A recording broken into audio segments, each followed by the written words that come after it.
murid-murid, apa khabar semua? Cikgu doakan agar murid-murid sentiasa sihat dan gembira untuk menerima ilmu. Hari ini kita akan belajar Bahasa Melayu Tahun 3 bersama saya, Cikgu Muharni. Pembelajaran hari ini menggunakan buku aktiviti jilid 2, muka surat 36. Okey murid-murid, sekarang kamu boleh buka muka surat 36. Okey, hari ini kita nak buat aktiviti 6. Lengkapkan dialog dengan kata ganti nama. Tajuk Rezeki Selipar Hanyut. Dekat atas ni, dia bagi pilihan jawapan kata ganti nama.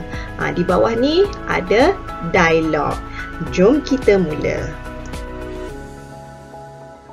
Okey murid-murid, sebelum kita buat aktiviti, kita kena tengok apa itu kata ganti nama. Kata ganti nama ialah kata yang menggantikan kata nama. Kata ganti nama ada dua. Yang pertama, kata ganti nama diri, dan yang kedua, kata ganti nama tunjuk. Jom kita lihat pecahan kata ganti nama. Yang pertama, kata ganti nama diri pertama. Yang kedua, kata ganti nama diri kedua.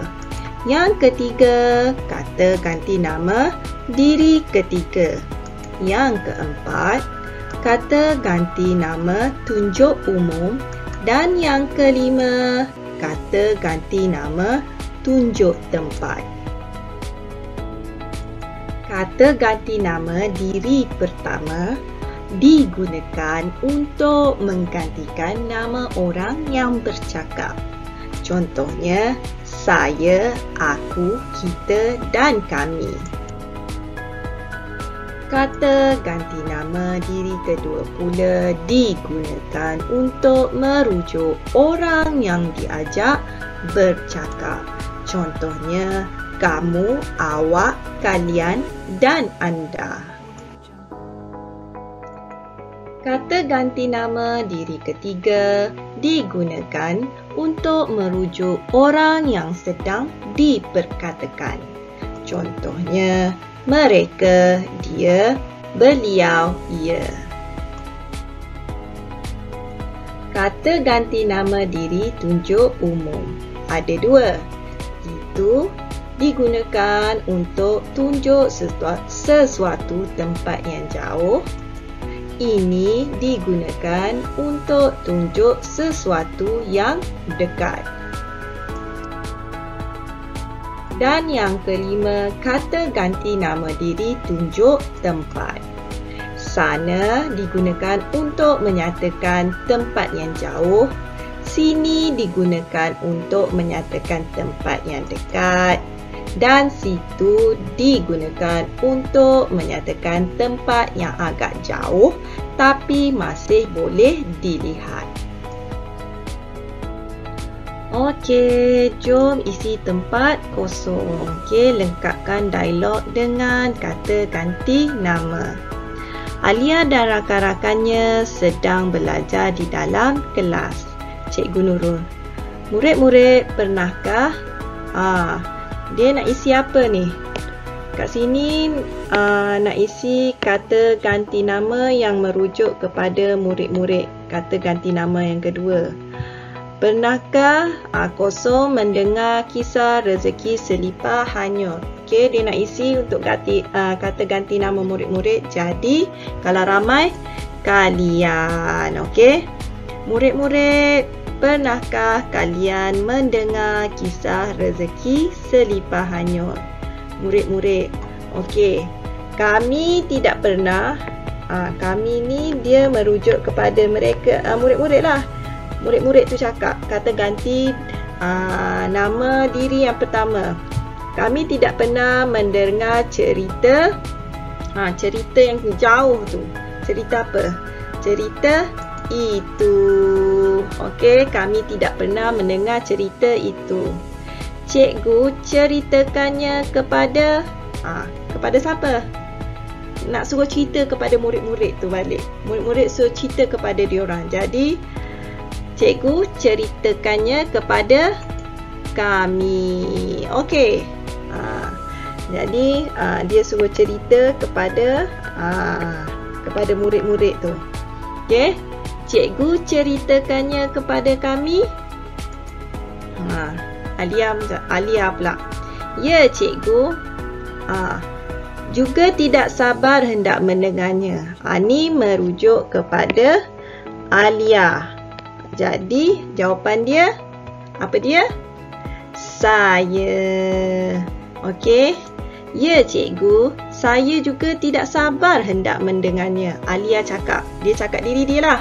Saya juga tidak sabar hendak mendengarnya. Murid-murid, betul kata Alia. Ni merujuk kepada Alia. Mesti menarik kisah itu, cikgu. Jadi, yang ni dia nak ganti nama Alia. Jadi, apa jawapan dia? Jawapan dia, kamu. Murid-murid cakap, betul kata kamu, Alia.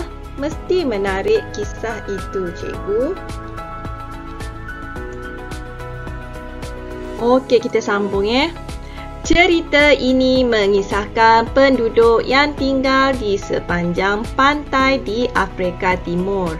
Penduduk di mana? Penduduk dekat Afrika sana no.